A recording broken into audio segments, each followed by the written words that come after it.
Nakalabot na kay Iloilo City Mayor sa Treñas ang reklamo na hanungod sa pagsukot sa dugang 50 pesos sa mga pasahero halin sa Iloilo International Airport sa taximano kon application-based transport. Suno sa alkalde bilang chairperson sa Economic Development Committee of the Regional Development Council Region 6. Gilayon ini nga nagpakig-coordinate sa Grab kag sa Association of Taxi Operators in Panay o kon ATOP.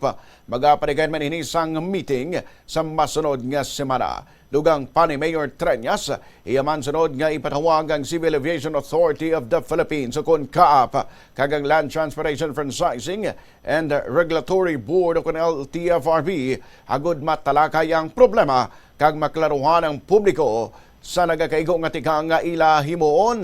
Ginpasalig man sini nga ang kaangay nga problema sa pagpanukot dugang sang plete ang iga-address gilayon kaga may nagakaigo nga accountability insakto nga mga tikang agud maprotektahan ang publiko kagamuman ang pangalan sang Iloilo.